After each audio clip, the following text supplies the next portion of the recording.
आज के मनन के लिए हम निकालेंगे इब्रानियों की पत्री, उसके चौथे अध्याय, उसके 1 से लेकर चौथे वचन तक। इब्रानियों की पत्री, उसके चौथे अध्याय, उसका 1 से 4 तक। मैं उसे अंग्रेजी में पढ़ूंगा। Therefore, since a promise remain of entering his rest, let us fear lest any of you seem to have some sort of come short of it. Lest, इसको रिपीट करूंगा, let us fear lest any of you seem to have come short of it. Second verse, for indeed the gospel was preached to us as well as to them, but the word which they heard did not profit them, not being mixed with faith in those who heard it. For we who have believed do enter that rest, as he has said, so I swore in my wrath, they shall not enter my rest. Although the work were finished from the foundation of the world, for he has spoken in a certain place of the seventh day in this way, and God rested on the seventh day from all his works. मेरे प्रियो, ये जो वचन हमने पढ़ा है, इसका पहला वचन अगर हम गौर करते हैं, therefore since a promise remains of entering his rest, let us fear lest any of you seem to have come short of it. ये वचन एक वार्निंग के साथ आरंभ हो रहा है। हमसे जब परमेश्वर का वचन बातचीत कर रहा है, ये एक वार्निंग दे रहा है कि हम जो प्रभु के लोग हैं, हमारे जीवन में परमेश्वर ने वायदों को दिया है कि परमेश्वर रेस्ट को देगा। पहला प्रश्न है, व्हाट इज दिस रेस्ट? ये आराम या जो परमेश्वर ने बोला रेस्ट देगा, इसका अर्थ क्या है, वो सबसे पहले समझते हैं। ये जो रेस्ट के विषय में बताया है, ये पुराने नियम के बातों को रेफरेंस के तौर पर लेने के बाद यहाँ पे जब चौथे अध्याय में आते हैं, वो रेस्ट हमारे विषय में कहा गया है। जब पुराने नियम में रेस्ट या आराम के विषय में बताया है, उसका मायने अलग है, और आज नए नियम में जब हमसे रेस्ट के विषय में कहते हैं, उसके मायने अलग। जब उन्हें बताया गया था, it was physical rest in Canaan. Canaan में परमेश्वर जो आराम उनको देने वाला था, उसके विषय में बताया गया। किन चीजों से? क्योंकि वे बंदवाई में थे, फिरौन के अधीनता में थे, वो दासत्व में थे, और उनको इतना ज्यादा प्रताड़ित किया गया था। लेकिन परमेश्वर ने उनके पुकार को, उनके आंसुओं को देखने के पश्चात उसने मूसा को चुना, ताकि मूसा इस बात के लिए नेतृत्व दे और पूरे कर्तव्य को परमेश्वर के सामर्थ्य के अधीन होकर इस कार्य को अंजाम दे पाए। और जब अंजाम दे रहा है, तो उन्हें इस दासत्व से, फिरौन के अधीनता से हटाकर उन्हें कनान का, जहां पे बोला जाता है दूध और मधु बहने वाली जगह, जहां पे परमेश्वर ने आराम देगा, जो स्थान के लिए, जो जगहों के लिए, जो वाटिकाओं के लिए उनने मेहनत नहीं किया, उसका लाभ वे उठाएंगे। परमेश्वर ने इस वायदे को उनसे किया। ये इट वॉज फिजिकल, बट पुराने नियम के हर एक बात, हर एक वायदे जो इब्राहिम के संतान को दिए गए थे, हमें भी परमेश्वर ने दिया है। लेकिन ज्यादातर, या फिर यूं कहूं, सर्वोपरि परमेश्वर ने आत्मिक आशीषों के विषय में कहा गया। जैसे हम एफिसियों की पत्री पहले अध्याय, उसके तीसरे और चौथे वचन में, he has blessed us with all blessings, spiritual blessings in heavenly places. हर प्रकार की आत्मिक आशीषों से जो स्वर्ग स्थानों में हमें उसने आशीषित किया। हमको जब भी आशीष के विषय में है या फिर आराम के विषय में या आत्मिक वायदे जो पुराने नियम में दिखते हैं, उसको सर्वोपरि हमें आत्मिक रीति से समझने की जरूरत है।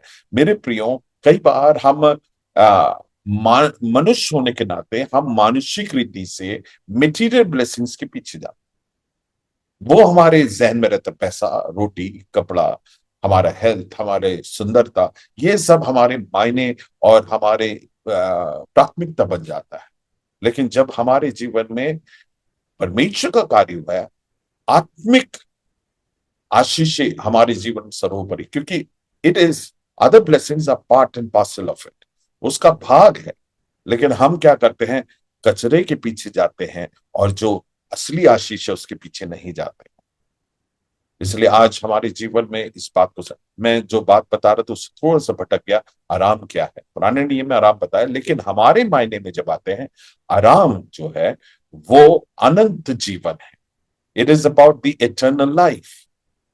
सो परमेश्वर ने वायदा किया, जो परमेश्वर के जन हैं उनको परमेश्वर ने यह वायदा दिया है कि उनको अनंत जीवन देगा।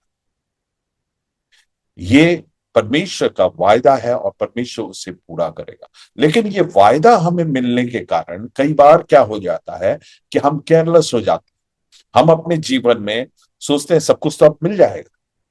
इसलिए परमेश्वर के दास जिसने इस पत्री को लिखा है, चाहे वो पौलुस हो या कोई और हो, वो विश्वासियों को आगाह कर रहा है कि तुम अपने लाइफ में केयरलेस ना, है ना। दूसरे अध्याय में भी हम देखते हैं, पहले वचन में, परमेश्वर के वचन के प्रति हमें गंभीर होने की जरूरत है। इन सभी चीजों में एक बात बिल्कुल स्पष्ट है कि जब हम परमेश्वर के वायदों को और जो आशीषें हम उद्धार पाने के कारण हमारे जीवन में परमेश्वर ने दिया है, उस उसको हम जब प्राप्त करने लगते हैं, हम कई बार हम अपने जीवन में हम हल्के पड़ जाते हैं या फिर हम हमारे जीवन में गंभीरता को खो देते हैं, हमारे आत्मिक जीवन के प्रति गंभीरता को खो देते हैं। हम कई बार, अगर हम अपने जीवन को जरा टटोले, हमारी आत्मिक जीवन का जब हमने आरंभ किया था, हम परमेश्वर के प्रति और परमेश्वर के जो वचन है, परमेश्वर के आज्ञा पालने के प्रति हम कितने गंभीर थे। समय रहते, जैसे जैसे समय आगे बढ़ता है, हम अपने जीवन में परमेश्वर और परमेश्वर के वचन के प्रति गंभीरता हमारा कम हो जाता है। और इसी बात को उसने गौर किया कलीसियाओं में, विशेषकर आप जानते हैं ये ऐसी कलीसिया है जो मुख्यतः शायद यहूदी थे और इब्रानी भाषा में बात करते थे, और उनके जीवन में जो प्रताड़ना और प्रॉब्लम्स और प्रोसिक्यूशन आए, जिसके चलते वे हो सकते हैं हताश हुए, वो अपने जीवन में निरुत्साहित हुए। और कई बार जब हमारे जीवन में निरुत्साह आता है, हमारे आत्मिक जीवन में भी प्रश्न चिन्ह उठना शुरू होता है कि परमेश्वर के पीछे मैं चला, मैं उद्धारकर्ता करके ग्रहण किया और मैं अपने जीवन को पवित्रता के साथ जी रहा हूं, फिर मेरे जीवन में ऐसी सब बातें क्यों। ऐसे निरुत्साहित लोग शायद परमेश्वर से थोड़ा पीछे हटना शुरू हुए। उनके जीवन में आत्मिक बातों के लिए जो गंभीरता है, उसमें पतन को देखा या कमी को देखा। उसके चलते उन्हें प्रोत्साहित करने के लिए लिखा गया, उस उद्देश्य से लिखा गया एक किताब है ये, और उसी का भाग है 4 अध्याय का पहला वचन। और वहां पे जब उनमें ठंडेपन को या कम होते हुए आत्मिक गंभीरता को देखे, परमेश्वर के प्रति भय को देखे, तो परमेश्वर का दास उन्हें आगाह कर रहा है, ये सही बात है, तुम्हारे जीवन में परमेश्वर ने ये वायदे को दिया है कि तुम्हें आराम मिलेगा या अनंत जीवन मिलेगा। ये निश्चित है कि परमेश्वर के हरेक जनों को परमेश्वर उद्धार पूर्ण उसके जीवन में करेगा। उसके जीवन में अनंत जीवन निश्चित है जो प्रभु में है। तो फिर अगर प्रभु में है और अनंत जीवन हमारे लिए है, तो फिर ये जो इस किताब का लेखक है क्यों उन्हें आगाह कर रहा है, ये सोचने वाली बात। और यहां पे आगाह क्या कर रहे हैं, they will come short of it. तो कई बार इसे स्पोर्ट्स के नजरिए से समझेंगे तो बहुत अच्छा लगेगा। हर इवेंट में जब जाते हैं कोई लॉन्ग जंप करता है या हाई जंप करता है, उसको एक क्वालिफाइंग मार्क होता है, उसके बाद ही वो उस प्रतियोगिता में आगे बढ़ता है। जो क्वालिफाइंग के लिए एक बेंचमार्क को रखते हैं, एक हिसाब को रखा है कि इतना तक कूदना है, इतना दूर तक या इतना ऊंचा, ये जो बेंचमार्क रखा है, उसे अगर उससे थोड़ा सा भी बोले कि 1 सेंटीमीटर भी पीछे होता है, उसे डिस्क्वालीफाई कर देते हैं। फिर जब आप कूदते हैं, उसके लिए एक लाइन दिया जाता है, उसके पीछे से आपको कूदना। ये सब बातें मायने रखता है, और कहने के लिए तो थोड़ा सा डिफरेंस है, लेकिन उसके कारण आपको डिस्क्वालीफाई कर सकते। ये आ, वो केयरलेस होने के कारण, या उतना प्रयत्न नहीं किया, उसने कॉन्फिडेंट हो गया कि मैं कूदूंगा तो पहुंच ही जाऊंगा, क्योंकि सालों से वो कूद रहा है। इसी प्रकार से हमारे आत्मिक जीवन में भी हम केयरलेस हो जाते हैं, सोचते हैं कि हमको तो मालूम है, वचन मालूम है, चर्च जाते हैं, टाइप देते हैं, प्रचार करना भी आता है, सभी बातें आता है। मैंने तो प्रभु यीशु मसीह को उद्धारकर्ता करके ग्रहण किया, बपतिस्मा लिया है, होली स्पिरिट है। हम हमारे जीवन में चीजों के प्रति कम संवेदनशील और गंभीर होना शुरू होता है, परमेश्वर के प्रति हमारा भय भी कम होना शुरू हो जाता है। तो ऐसे संदर्भ में हम कई बार परमेश्वर की बातों को गंभीरता से ना लेने के कारण हम हमारे जीवन में चूक कर सकते हैं। और इस जो डेंजर है, जोखिम है, इसको नजरिया में रखते हुए परमेश्वर का दासों को बोलता है कि ये सही बात है कि हमारे जीवन में परमेश्वर का वायदा है कि हम अनंत जीवन को प्राप्त करेंगे, लेकिन वो जो वायदा है, हमें कम गंभीर नहीं करना है। वो वायदा जो है, हमारे आत्मिक जीवन को हल्के में लेने के लिए हमें हमारे जीवन में उस गलती की ओर अग्रसर होने के लिए कारक नहीं बनना है। इसलिए परमेश्वर का दास उन्हें आगाह कर रहा है, तुम इस बात को जानते हो कि तुम्हारे जीवन में परमेश्वर ने वायदा किया है कि परमेश्वर हमें अनंत जीवन को देगा। यहाँ पे ये लिखा है, सिंस ए प्रॉमिस रिमेन्स। ये जो प्रॉमिस है हमारे जीवन से हटा नहीं है, वो है।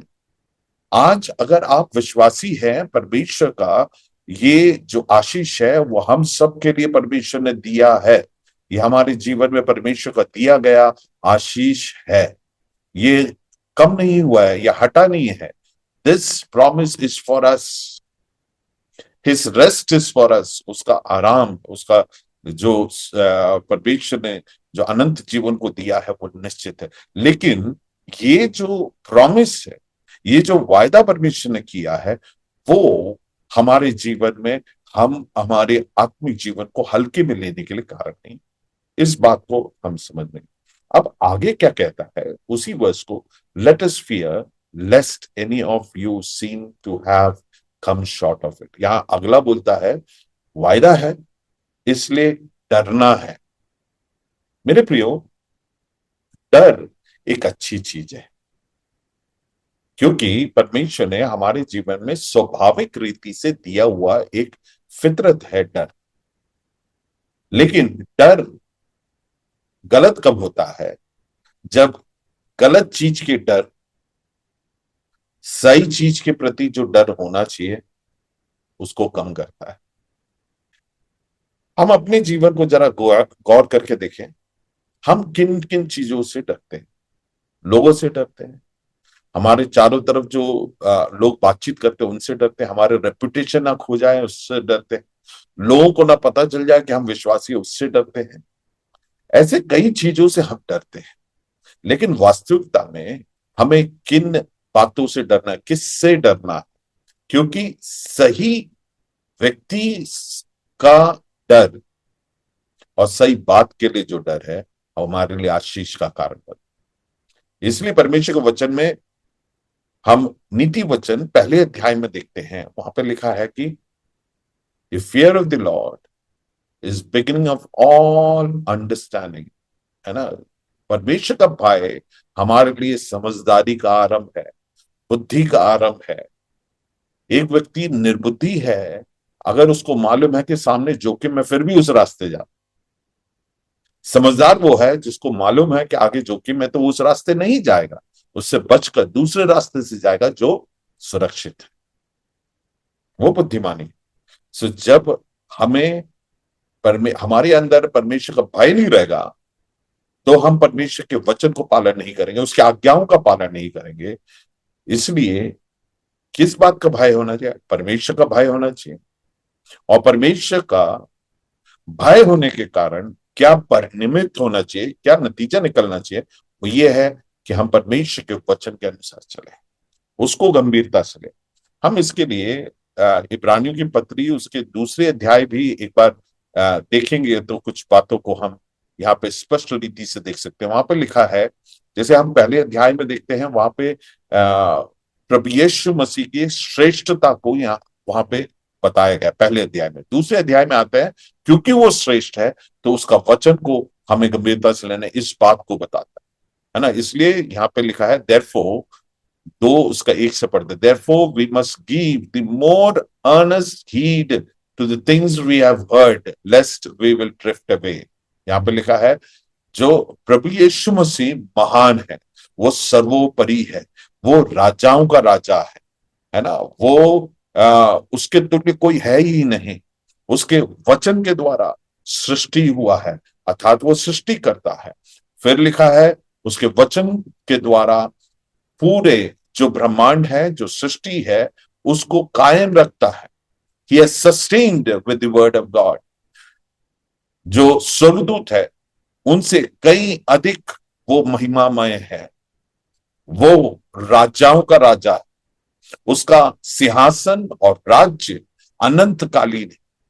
सो वो राजाओं का राजा, जो प्रभु का प्रभु, सर्वशक्तिमान है, सर्वज्ञानी है, वो सर्वज्ञानी और सर्वशक्तिमान होने के नाते अब दूसरे अध्याय में शुरुआत करता है, देयरफॉर, क्यों वो इतना महान है, इसलिए जो वचन उससे सुना है, किससे? प्रभु यीशु मसीह से सुना है, उसके प्रति हम अत्यंत ज्यादा ध्यान देते हुए गंभीरता के साथ उसका पालन करना।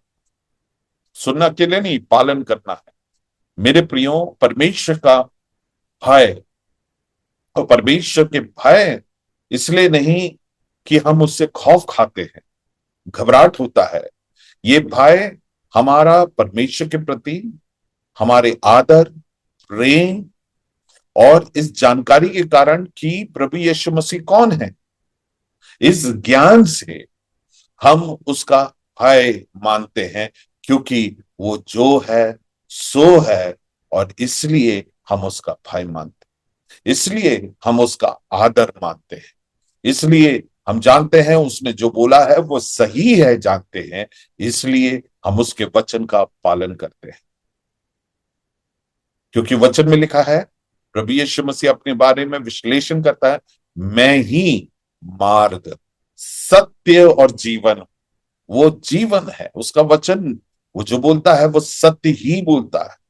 और पवित्र आत्मा के विषय में भी लिखा है, वो सत्य की आत्मा है। जब परमेश्वर हमारे जीवन में बात करता है, हम जानते हैं वो सत्य ही हमारे जीवन में कहता है, हमारे जीवन के संदर्भ में, अनंत जीवन के संदर्भ में, हमारे उद्धार के संबंध में, पाप के संदर्भ में, शैतान के संदर्भ में, उसके वायदों के संदर्भ में, हर एक बात जो हमारे जीवन में सरोकार रखता है, उन सब के विषय में परमेश्वर सत्य ही कहता है। और इसलिए वो सत्य है समझने के कारण हम उसका वचन का पालन करें, है ना। चूंकि प्रभु यीशु मसीह कौन है जानेंगे, इसलिए दूसरे अध्याय में पौलुस बोलता है, इसलिए अधिक ध्यान के साथ उसे पूरा कर, more earnest heed to the things we have heard. परमेश्वर के वचन के विषय में कहता है, जो वचन हमने सुना है, चूंकि वो राजाओं का राजा है, प्रभु का प्रभु है, महिमा में परमेश्वर है, उसके वचन के प्रति इसलिए ज्यादा ध्यान देना। और दूसरा और तीसरा और चौथे वचन को अगर ध्यान से पढ़ते हैं उसी अध्याय का, वहां पे लिखा है कि अगर स्वर्गदूतों की द्वारा जो परमेश्वर ने परमेश्वर के जनों से बात किया है, उसका अनाज्ञाकारिता या उसका आज्ञा ना मानने के कारण परमेश्वर उन्हें दंडित किया, तो फिर राजाओं के राजा परमेश्वर के वचन का अगर पालन नहीं करते हैं, वो कितना अधिक गंभीर गुनाह है करके यहां पे जो इस किताब का रचयिता है, लिखने वाला है, वो तर्क को लेके आ रहा है। आप समझ रहे हैं? अगर स्वर्गदूत जो सृष्टि है परमेश्वर का, जो प्रभु यीशु मसीह से कहीं अधिक नीचे है, अगर उनके बात का उल्लंघन करने से, उनके द्वारा जो बात परमेश्वर परमेश्वर का वचन है लेकिन आया स्वर्गदूत के द्वारा, और मूसा ने लिखा, लेकिन उस वचन का उल्लंघन अगर गंभीर दंड को उन्हें देने के लिए कारक बना है, गंभीरता से लिया है, उससे कई अधिक महान और कई अधिक सर्वशक्तिमान राजाओं का राजा का वचन कितना अधिक गंभीर है। बात समझ रहे हैं? इसलिए हम अपने जीवन में ये बात जहन में बिठा लें कि कभी भी हम परमेश्वर के वचन को हल्के में ना लें, और इसलिए परमेश्वर और परमेश्वर के वचन के प्रति हम बड़े गंभीरता के साथ अपने जीवन को व्यतीत करें। प्रॉमिस है, ये वायदा है। वो वायदा हमें केयरलेस लाइफ जीने के लिए कारण नहीं बनाना है ना? हम अपने जीवन में केयरलेस लाइफ जीते हैं जब हम चीजों को हल्के में लेते हैं। फिर हम जब परमेश्वर के वचन के प्रति भाई नहीं मानते हैं, होता क्या है, हम शायद उस उद्धार को या अनंत जीवन को ना पाए। कि जब हम मत्ती रत्ती सुसमाचार में पढ़ते 7वें अध्याय में, वहां पे 20 के बाद के पदों में हम देखते हैं, 20 से 23 जब पढ़ते हैं, वहां पे कुछ लोग हैं बोले कि हम तेरे नाम में बड़े बड़े कामों को किया है, अर्थात हमने सेवकाई को किया है।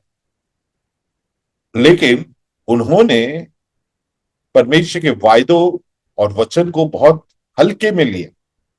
मिनिस्ट्री कर रहे हैं, है ना, भविष्यवाणी किए हैं, है ना, दुष्ट आत्माओं को निकाले हैं। मैं तो बोलूंगा कि बहुत ही सामर्थ्य कार्य किए हैं। लोगों ने बोला कि इनकी सेवकाई के द्वारा ही, और इनका हाथ रख के हमारे ऊपर प्रार्थना करवाएं, इस टाइप के लोग थे जो बड़े सामर्थ्य कार्य करते थे। लेकिन परमेश्वर उनके प्रति स्वर्ग में उनके लिए दरवाजा बंद हो गया। तब ये बोल रहे हैं कि परमेश्वर, हमने बड़े बड़े काम। तब परमेश्वर क्या प्रतिज्ञा, मैं तुम्हें नहीं जानता। कारण क्या है? जो वचन को सुने हैं उसे उनने अपने जीवन में अमल नहीं किया है, अपनाए नहीं है। मेरे प्रियो, जो वायदा हमारे जीवन में है, ये वायदा हमें हमारे अनंत जीवन परमेश्वर के वचन के प्रति हम कम गंभीर होने के लिए कारण नहीं होना है।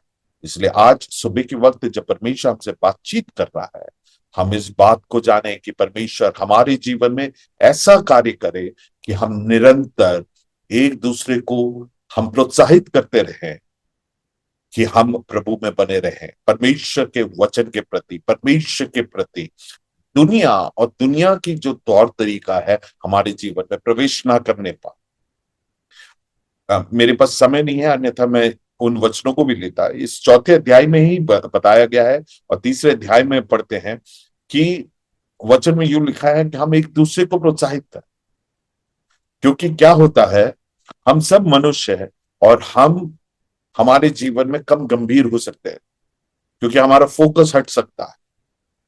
और इसलिए हम इस प्रकार से संगति करना है ना, हम रेगुलर एक दूसरे से मिलते हैं, संगति करते हैं, वचन को समझते हैं, ताकि हम एक दूसरे को प्रोत्साहित करते रहे। हम में से कोई भी परफेक्ट नहीं है, ना मैं ना आप। इसलिए हमें एक दूसरे की जरूरत है, हमें एक दूसरे को प्रोत्साहित करने की जरूरत है, एक दूसरे के लिए प्रार्थना करने की जरूरत है। हम सब एक परमेश्वर के परिवार है। वचन में लिखा है कि वो हमारे लिए मारा गया और हम उसके लहू के द्वारा बचाए गए हैं, इसलिए हम उसके परिवार के। प्रभु यीशु मसीह का लहू बहा और उसी लहू के द्वारा हमारा उद्धार हुआ है, और उस कारण हम सब का इस प्रभु यीशु मसीह के लहू का रिश्ता है।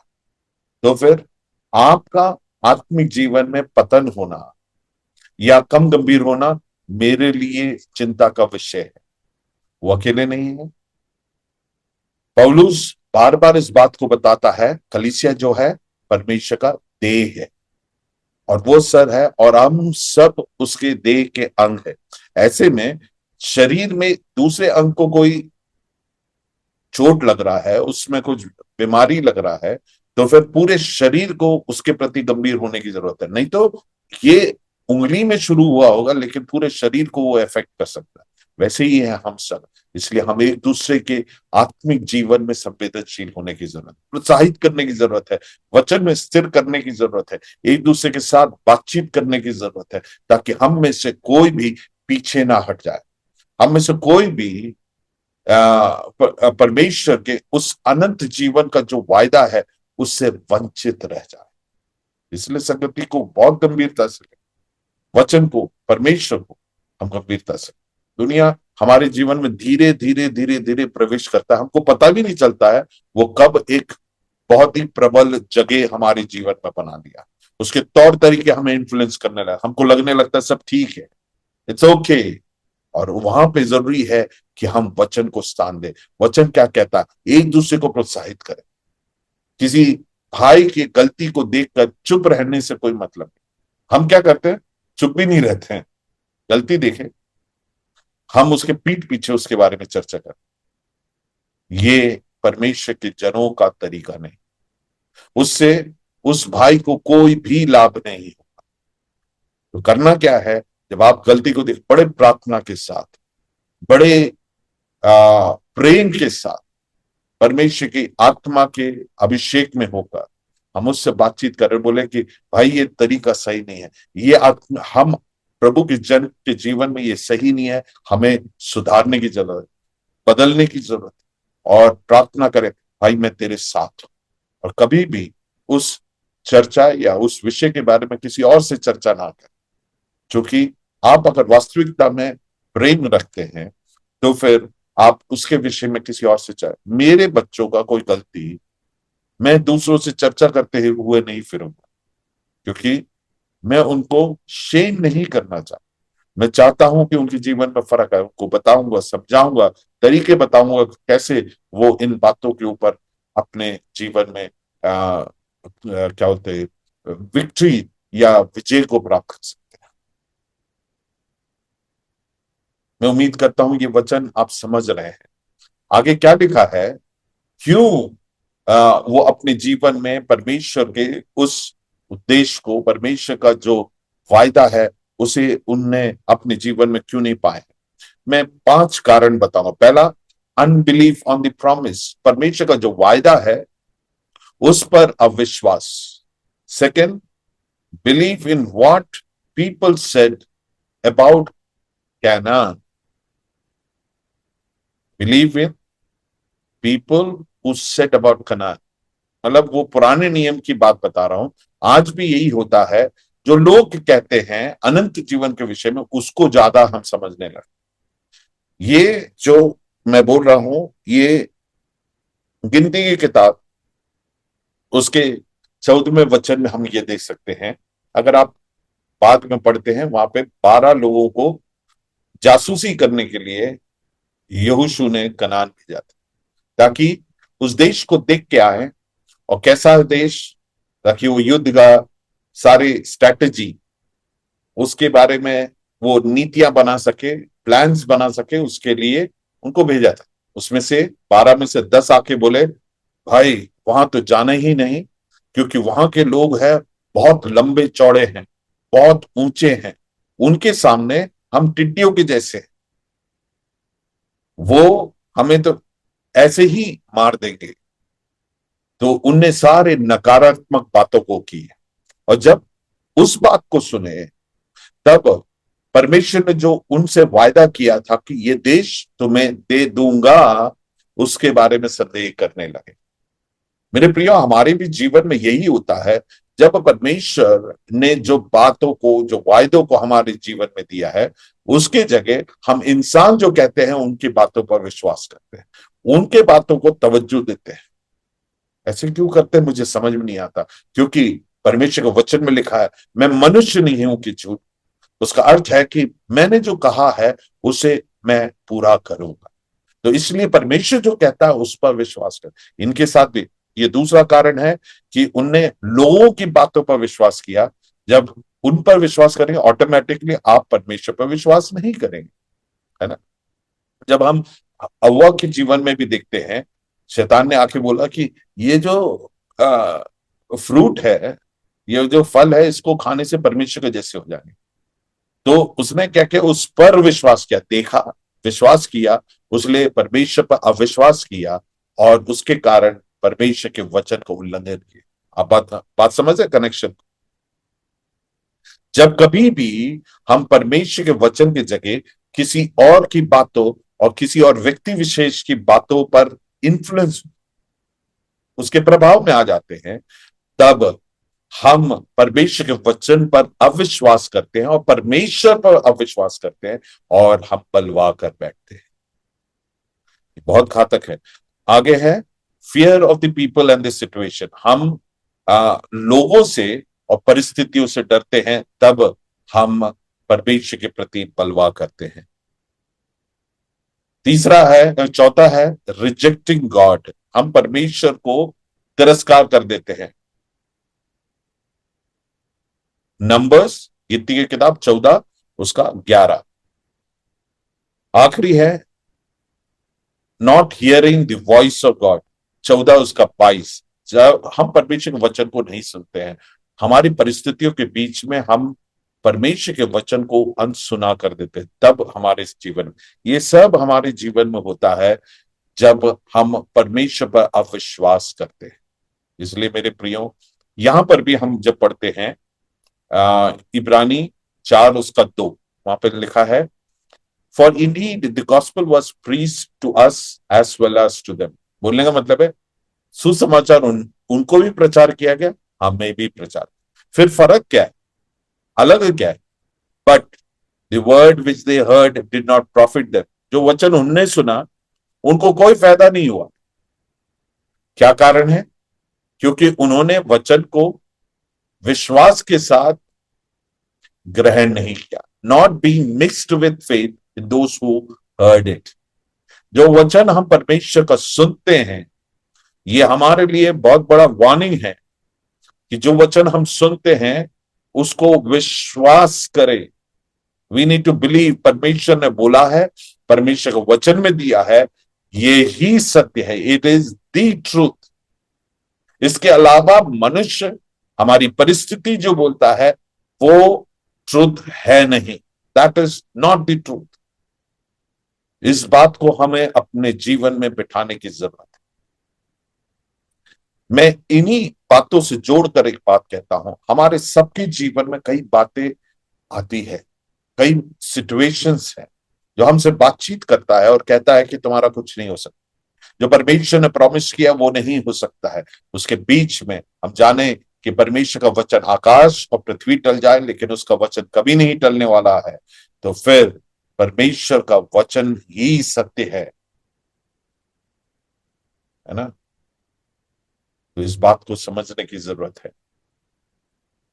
तीसरा वचन लिखा है for who have believed do enter that rest.